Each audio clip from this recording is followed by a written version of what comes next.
तो भाई Seth Rollins की सिचुएशन अब बहुत ज़्यादा खतरनाक लग रही है और हो सकता है जल्दी उनके हाथों से वर्ल्ड हैवीवेट चैंपियनशिप भी चली जाए, वो भी बिना कोई मैच लड़े। तो हेलो गाइस, मैं Gagan and welcome to my YouTube channel wrestling slammer. लेकिन वीडियो में आगे बढ़े इससे पहले गाइस लाइक और सब्सक्राइब जरूर कर लेना। तो रॉ में हमने ब्रॉनसन रीड और ब्रॉन बेकर का अनएक्सपेक्टेड हील टर्न देखा था सेथ रॉलिंस के ऊपर। ये अनएक्सपेक्टेड इसीलिए था क्योंकि किसी ने सोचा नहीं था कि ये इतने जल्दी हो जाएगा।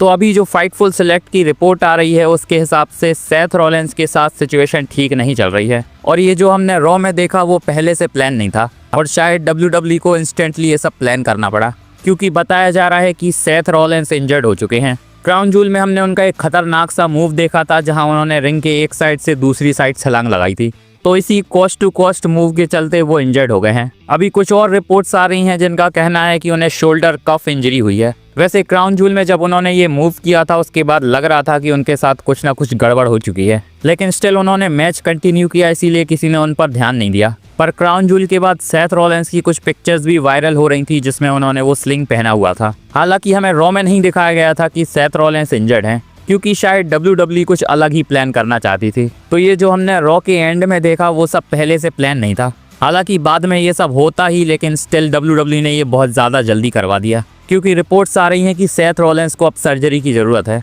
तो शायद अब वो तो WWE से कुछ महीनों तक दूर रहने वाले हैं और इसी के साथ हो सकता है वर्ल्ड हैवीवेट चैंपियनशिप की सिचुएशन भी WWE ने चेंज कर दी हो। अभी रॉ में भी हमने देखा था कि हील टर्न के बाद ब्रॉन बेकर ने सीधा निशाना वर्ल्ड हैवीवेट चैंपियनशिप पर ही लगाया था। रॉ के बाद कुछ वीडियोस भी आ रही हैं जिसमें हम देख सकते हैं कि ब्रॉन बेकर वही टाइटल लेकर जा रहे हैं और उन्होंने वो सेथ रॉलिंस को वापस नहीं किया, क्योंकि सेथ रॉलिंस उसके बाद हमें विदाउट टाइटल जाते हुए नजर आ रहे थे और यहाँ भी उनके हाव भाव कुछ ठीक नहीं लग रहे थे। तो अभी देखकर तो लग रहा है कि सेथ रॉलिंस के हाथों से वर्ल्ड हैवीवेट चैंपियनशिप जाने वाली है, जहाँ वो शायद चैंपियनशिप को रिलिंक्विश कर देंगे, क्योंकि अब वो WWE में तो रहेंगे नहीं कुछ टाइम तक उसे डिफेंड करने के लिए। तो WWE को कोई दूसरा चैंपियन ढूंढना पड़ेगा। अभी तो हमें पता है कि CM पंक ने नंबर 1 कंटेंडरशिप मैच जीत लिया है और सैटरडे नाइट मेन इवेंट में उन्हें सेथ रॉलिंस के खिलाफ वर्ल्ड हैवीवेट चैंपियनशिप के लिए मैच मिला था। लेकिन ये हादसे के बाद शायद हो सकता है ब्रॉन बेकर को WWE उस चैंपियनशिप मैच में भेजे और हमें वेकेटेड वर्ल्ड चैंपियनशिप के लिए CM पंक और ब्रॉन बेकर का मैच देखने को मिले। तो भाई सेथ रॉलिंस की ये पॉसिबल इंजरी की वजह से बहुत सारे प्लान्स चेंज हो गए हैं। अभी कुछ फैंस का कहना है कि ये इंजरी भी शायद फेक हो सकती है, क्योंकि सेथ रॉलिंस ने पहले भी फैंस को पागल बनाया है। लेकिन मुझे नहीं लगता कि इस बार ये इंजरी फेक है, क्योंकि एक ही चीज़ WWE इतने जल्दी दो बार क्यों करेगी। फिलहाल WWE और सेथ रॉलिंस की तरफ से कोई भी ऑफिशियल कंफर्मेशन नहीं आई है कि सेथ रॉलिंस इंजर्ड हैं या नहीं, लेकिन जिस हिसाब से WWE वर्क कर रही है और रिपोर्ट्स आ रही हैं, लग तो रहा है कि वो सच में इंजर्ड हो चुके हैं। अभी कुछ टाइम पहले मैंने बताया था कि जापान में WWE CM पंक और सेथ रॉलिंस का मैच प्लान करके बैठी थी। इसके अलावा भी विजन के साथ वो टीम अप करने वाले थे। तो अभी ये जापान से जो लाइव इवेंट होने वाले थे वहाँ भी WWE ने सेथ रॉलिंस को रिप्लेस कर दिया है, जहां डोमिनिक मिस्टीरियो ने उन्हें रिप्लेस किया है। तो भाई इससे ज़्यादा और भी क्या WWE कंफर्म करेगी। अभी वैसे बहुत सारे फैंस सोच रहे होंगे कि अब सेथ रॉलिंस को रोमन रेंस का क्या होगा, क्योंकि फिलहाल तो बहुत सारे लोगों को लग रहा था कि ये मैच वर्ल्ड हैवीवेट टाइटल के लिए रेसलमेनिया में होगा। वैसे मैंने रोड टू रेसलमेनिया वाली वीडियो जो बनाई थी उसमें बताया था कि ये मैच अगर हो भी रहा है तो ये वर्ल्ड चैंपियनशिप के लिए नहीं होगा। तो अभी PW इनसाइडर की एक रिपोर्ट आई है जिसमें उन्होंने ये बताया है कि रोमन रेंस और सेथ रॉलिंस का मैच अभी भी रेसलमेनिया 42 में प्लान्ड है। डेव मेल्ट्जर ने यहाँ ये भी बताया कि उन्हें पता था कि ब्रॉन बेकर और ब्रॉनसन रीड सेथ रॉलिंस के ऊपर रेसलमेनिया से पहले ही टर्न करने वाले थे। तो रेसलमेनिया में शायद पॉल हेमन, ब्रॉनसन रीड और ब्रॉन बेकर सेथ रॉलिंस के साथ वैसे भी नहीं होते। अभी पता नहीं डेव मेल्ट्जर की बात कितनी सच है, क्योंकि वो मौके का फ़ायदा उठाना अच्छे तरीके से जानते हैं। वैसे रोमन रेंस और सेथ रॉलिंस का मैच अगर रेसलमेनिया में हो रहा है तो शायद इस बार ये ट्यूनिंग वाला मैच होगा, क्योंकि रोमन रेंस और सेथ रॉलिंस दोनों की हिस्ट्री इतनी पुरानी रही है कि इन्हें हील और फेस होने की ज़रूरत नहीं है। वैसे तो अभी रोमन रेंस का कैरेक्टर भी ट्यूनिंग में चल रहा है, क्योंकि ना तो वो फेस है और ना ही हील है। अभी देखते हैं जब सेथ रॉलिंस वापस आएंगे तो वो हमें हील ही देखने को मिलेंगे या फिर WWE उनका फेस टर्न कर देगी। वैसे डेव मेल्ट्जर का यहाँ ये भी कहना है कि ब्रॉन बेकर को WWE नेक्स्ट रोमन रेंस बनाना चाहती है, तो अब से शायद ब्रॉन बेकर के ऊपर कुछ ज़्यादा ही फोकस हमें देखने को मिलेगा। अभी लग रहा था कि WWE ब्रॉन बेकर और रोमन रेंस की फ्यूड कराने ही वाली है, लेकिन शायद इस चीज़ को और भी बड़े लेवल के लिए बुक किया जा रहा है।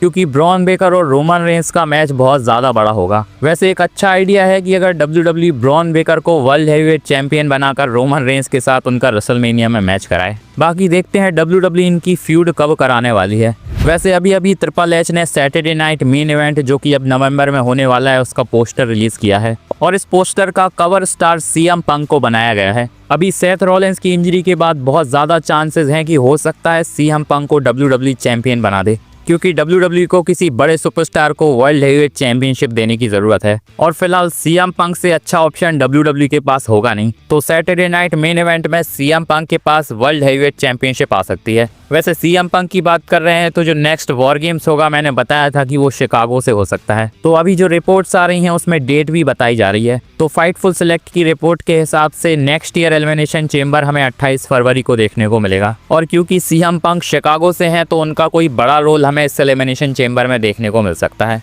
अब हो सकता है या तो वो चैंपियनशिप को वहां डिफेंड करें या फिर एलिमिनेशन चेंबर को जीतकर रेसलमेनिया में जाएं। वैसे अभी जो ऑस्ट्रेलिया से रॉ हुई थी वहां CM पंक को बड़ा ही तगड़ा रिएक्शन मिला था और ऐसा लग रहा था कि ऑस्ट्रेलिया में CM पंक के कुछ ज्यादा ही फैंस हैं। रॉ में CM पंक की एंट्री के टाइम पर हमने एक साइन भी देखा था जिस पर लिखा था कि 19 साल उसने इंतजार किया है CM पंक को देखने के लिए और वो फैन को ज्यादा इमोशनल भी लग रही थी। जिसके बाद CM पंक ने पर्सनली जाकर उसके साथ एक पिक्चर भी खिंचवाई है। तो भाई बस देखने के अलावा उसे CM पंक से मिलने का भी मौका मिल गया। इसके बाद वैसे CM पंक ने खुद पर्सनली इंस्टाग्राम पर वीडियो डाली है जिसमें वो ऑस्ट्रेलिया के क्राउड को ग्रीट कर रहे हैं। अभी वैसे रॉ में जो एंड में हमने देखा था उसके पहले CM पंक ने नंबर 1 कंटेंडरशिप मैच जीता था, जिसके बाद उन पर अटैक हो गया था ब्रॉन बेकर ब्रॉन्सन रीड की तरफ से। तो रॉ के बाद एक वीडियो आ रही है जिसमें सेथ रॉलिंस तो पिट के नीचे पड़े हुए हैं और ऐसा लग रहा था कि CM पंक चेयर के साथ उन पर अटैक करने वाले हैं, लेकिन इससे पहले ही एडम पेयर्स और सिक्योरिटी सेथ रॉलिंस को रिंग से नीचे खींच लेती है, जिसके बाद एडम पेयर्स पर भी शायद चेयर से अटैक करने जा रहे थे CM पंक, जो कि वैसे उन्होंने फनी वे में किया होगा। चलिए अब बात करते हैं द रॉक की, जिन्होंने जॉन सीना के रिटायरमेंट मैच के बारे में रिसेंटली बात करी है। तो अभी रॉक का इंटरव्यू हुआ था जहां उनसे पूछा गया था कि भाई जॉन सीना के रिटायरमेंट मैच में तेरा क्या रोल होने वाला है। यहां जॉन सीना की थोड़ी बहुत तारीफें करने के बाद रॉक का कहना था कि उनका बस थोड़ा सा ही रोल होगा उस मैच में और जॉन सीना का लास्ट अपोनेंट ना तो ट्रिपल एच डिसाइड करेंगे ना ही निक खान, और ये डिसीजन पूरी तरह से जॉन सीना के ऊपर छोड़ा गया है। अभी वैसे हमें पता है कि रॉक TKO के मेंबर हैं तो उनका रोल तो वैसे भी होने ही वाला है, तो बहुत सारे क्रिएटिव डिसीजन भी इसके लिए लिए जा रहे होंगे जिसमें रॉक का भी बहुत बड़ा इन्फ्लुएंस होगा। और अभी क्योंकि ये जॉन सीना का लास्ट मैच होने वाला है तो ये बहुत बड़े लेवल का होगा। अभी वैसे रिपोर्ट्स के हिसाब से तो गंथर ही शायद जॉन सीना के लास्ट अपोनेंट होने वाले हैं और अगर ये मैच होगा तो रेसलिंग वाइज ये मैच काफ़ी अच्छा होने वाला है। लेकिन फैंस चाहते होंगे कि जॉन सीना का रिटायरमेंट मैच कोई बड़े लेवल का मैच हो जिसमें हमें जॉन सीना जीतते हुए नजर आए, तो उस मैच में रॉक का नाम फिलहाल नंबर 1 पर चल रहा है। अभी वैसे रिसेंटली डेमियन पीस से भी पूछा जाता है कि जॉन सीना का लास्ट अपोनेंट कौन होना चाहिए और उनका कहना है कि जॉन सीना को लास्ट कोई बड़ा अपोनेंट ही मिलना चाहिए जो कि WWE का सबसे बड़ा सुपरस्टार हो, और फिलहाल रॉक ही वो सुपरस्टार हैं जो कि WWE के बाहर भी बहुत ज़्यादा सक्सेसफुल हो चुके हैं। तो भाई डेमियन पीस्ट के हिसाब से तो रॉक और जॉन सीना का मैच ही होना चाहिए। वैसे भले ही जॉन सीना और रॉक का मैच ना हो लेकिन रॉक अपेयर ज़रूर हो सकते हैं सैटरडे नाइट मेन इवेंट में, और इसके अलावा भी जॉन सीना के पुराने राइवल्स को उनके लास्ट मैच में रिंग साइड पर बिठाया जा सकता है जिससे थोड़ा अच्छा मूवमेंट क्रिएट हो जाएगा। बाकी कमेंट में बताओ आपको क्या लगता है, क्या जॉन सीना का लास्ट मैच हमें रॉक के साथ देखने को मिल सकता है या नहीं। और ये मेरी वीडियो अच्छी लगी हो तो इसे लाइक और सब्सक्राइब जरूर कर देना और बेल आइकन को भी दबा देना ताकि मेरी वीडियो की अपडेट आप तक पहुँचती रहे। मिलते हैं नेक्स्ट वीडियो में, धन्यवाद।